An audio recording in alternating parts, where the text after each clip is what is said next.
ایک اندازے کے مطابق عید الاضحیٰ کے موقع پر 4 کھرب روپے مویشیوں پر خرچ ہوتے ہیں، جس سے مویشی خریدے جاتے ہیں، اور 23 ارب روپے ان جانوروں کو ذبح کرنے کے لیے کسائیوں کو جاتے ہیں۔ 23 ارب روپے کسائی کماتے ہیں اپنا بقر عید کے موقع پر، اور 3 ارب روپے کا وہ کاروبار ہوتا ہے جو جانوروں کو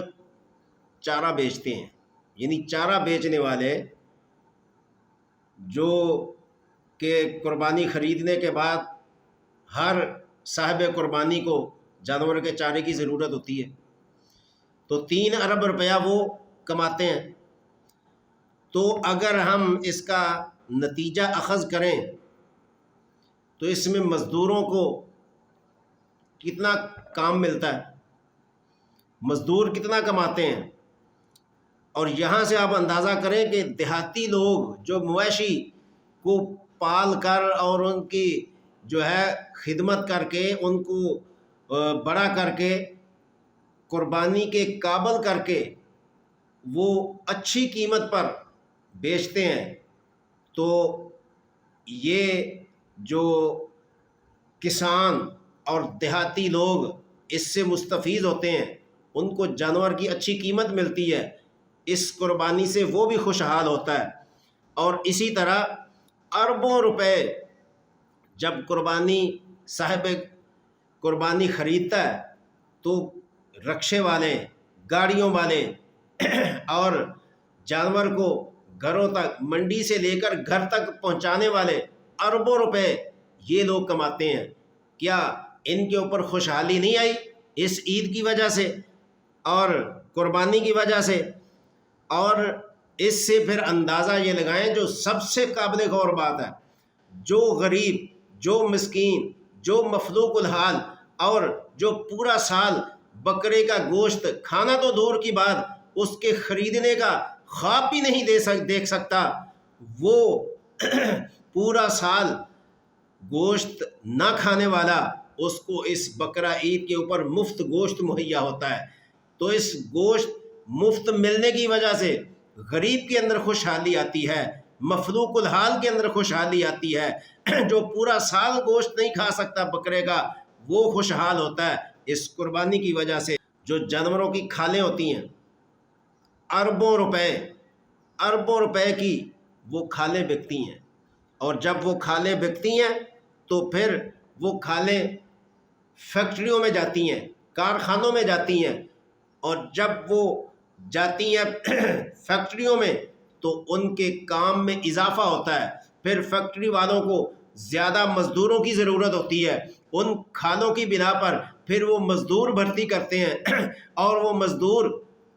جن کو مزدوری نہیں ملتی، جو مارے پھرتے ہیں، اور جن کو کوئی کام کے لیے رکھنے کے لیے تیار نہیں ہوتا، ان کھالوں کی وجہ سے ان کو مزدوری مہیا ہوئی، اور اس کے نتیجے میں ان کو تنخواہ ملتی ہے، ان کا گھر خوشحال ہوتا ہے، ان کے بچوں کا پیٹ پلتا ہے، اور ان کو محنت مزدوری کے صلے میں جو خوشحالی ملتی ہے اس کا کوئی تصور نہیں کر سکتا۔ تو سامعین، یہ سب کیا ہے؟ یہ سب کیا ہے؟ جس نے کمایا وہ اپنی ضروریات پر جب خرچ کرتے ہیں تو نہ جانے کتنے کھرب روپے کا دوبارہ کاروبار ہوتا ہے۔ یعنی جب وہ کھالیں کارخانے اور فیکٹریوں میں جاتی ہیں اور ان سے کاروبار ہوتا ہے تو اس یعنی کھالوں کے پیسوں سے، جو کھالوں کے پیسوں کا کاروبار، پھر وہ فیکٹریوں والے جو آگے اس کاروبار کو دگنا تگنا چگنا کرتے ہیں، اس سے آپ اندازہ لگائیں کہ کتنا کاروبار میں فائدہ ہوتا ہے۔ اور یہ بات یاد رکھیں کہ اگر کسی بھی ملک میں آپ کتنا ہی پیسہ بانٹ دیں، جو لوگ یہ کہتے ہیں نا کہ اس قربانی سے تو بہتر ہے کہ کسی غریب کی امداد کی جائے، اس قربانی سے بہتر ہے کہ کسی کی بیٹی کا نکاح کر دیا جائے، اس قربانی سے تو بہتر ہے کہ کسی غریب کی مدد خدمت کر دی جائے، ان کو ہوش کے ناخن لینے کی ضرورت ہے۔ کیا اللہ کے اس حکم کے مقابلے میں اس حکم کو اور اس سنت ابراہیمی اور سنت محمدی کو زندہ کرنے کے لیے تم جانور خرید کر قربانی کرنے کے لیے تیار نہیں؟ کیا تمہیں نبی صلی اللہ علیہ وسلم کے طریقے سے محبت نہیں؟ کیا تمہیں نبی علیہ الصلوۃ والسلام کی دین اور اسلام سے محبت نہیں ہے کہ جو تم اس حکم کی پورا کرنے کی پتاش میں تم کہتے ہو کہ اس کو نہ کرے وہ کام کر لے؟ تو وہ کام کرنے کے لیے پورا سال ہے،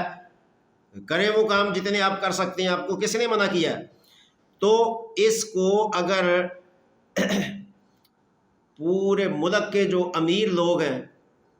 وہ پورا سال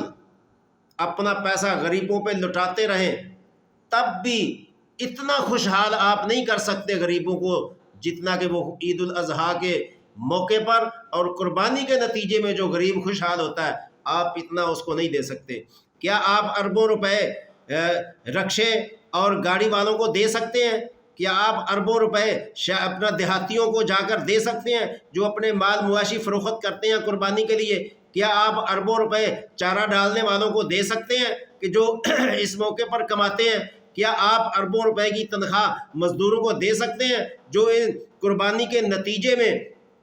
جن کو مزدوری ملتی ہے؟ تو پھر میں کیوں نہ کہوں اس سے ایک مسلمان کو جس قدر فائدہ ہوتا ہے تو اس پر اکنامکس کی زبان میں سرکولیشن آف ویلتھ کا ایک ایسا چکر شروع ہوتا ہے کہ جس کا حساب لگانے پر عقل دنگ رہ جاتی ہے۔ تو سامعین، اس کا آپ کو جائزہ لینا ہوگا، اس پر آپ کو سوچنا ہوگا، اس پر آپ کو فکر کرنی ہوگی کہ اللہ کے اس ایک حکم کو زندہ کرنے کے نتیجے میں پورے ملک کے اندر